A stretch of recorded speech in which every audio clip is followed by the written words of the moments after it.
And David numbered the people that were with him, and set captains of thousands and captains of hundreds over them. And David sent forth a third part of the people under the hand of Joab, and a third part under the hand of Abishai the son of Zeruiah, Joab's brother, and a third part under the hand of Ittai the Gittite. And the king said unto the people, I will surely go forth with you myself also. But the people answered, Thou shalt not go forth, for if we flee away, they will not care for us, neither if half of us die, will they care for us. But now thou art worth 10,000 of us.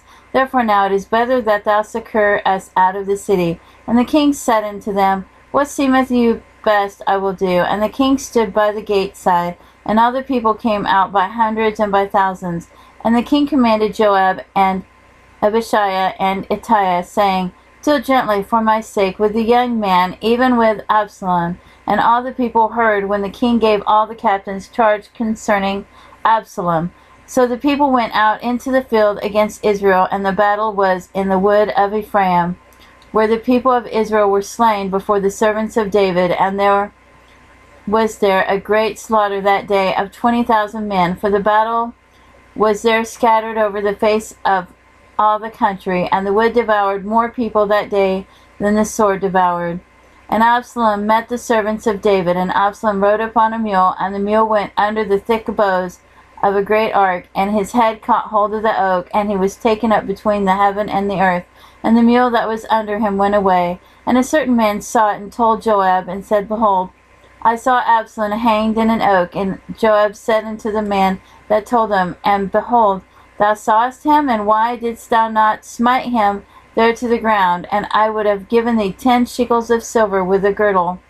And the man said unto Joab, Though I should receive 1,000 shekels of silver in my hand, yet would I not put forth mine hand against the king's son. For in our hearing the king charged thee and Abishai and Ittai, saying, Beware that none touches the young man Absalom. Otherwise I should have wrought falsehood against mine own life. For there is no matter hid from the king, and thou myself wouldst have set thyself against me. Then said Joab, I may not tarry thus with thee. And he took 3 darts in his hand, and thrust him through the heart of Absalom, while he was yet alive in the midst of the oak. And 10 young men that bare Joab's armor compassed about, and smote Absalom, and slew him. And Joab blew the trumpet, and the people returned from pursuing after Israel, for Joab held back the people. And they took Absalom, and cast him into a great pit in the wood, and laid a very great heap of stones upon him. And all Israel fled, every one to his tent. Now Absalom in his lifetime had taken and reared up for himself a pillar, which is in the king's dell. For he said, I have no son to keep my name in remembrance. And he called the pillar after his own name, and it is called unto this day Absalom's place. Then said Ahimaaz, the son of Zadok, Let me now run and bear the king tidings, how that the Lord hath avenged him of his enemies. And Joab said unto him, Thou shalt not bear tidings this day, but thou shalt bear tidings another day. But this day thou shalt bear no tidings, because the king's son is dead. Then said Joab to Cushai, Go tell the king what thou hast seen. And Cushai bowed himself unto Joab and ran.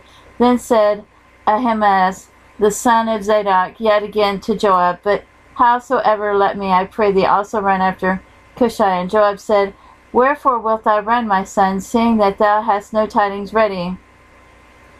But howsoever said he, Let me run. And he said unto him, Run. Then Ahimaaz ran by the way of the plain, and overran Cushai. And David sat between the 2 gates, and the watchman went up to the roof over the gate into the wall, and lifted up his eyes, and looked, and behold, a man running alone. And the watchman cried and told the king. And the king said, If he be alone, there is tidings in his mouth. And he came apace and drew near. And the watchman saw another man running. And the watchman called unto the porter, and said, Behold, another man running alone. And the king said, He also bringeth tidings.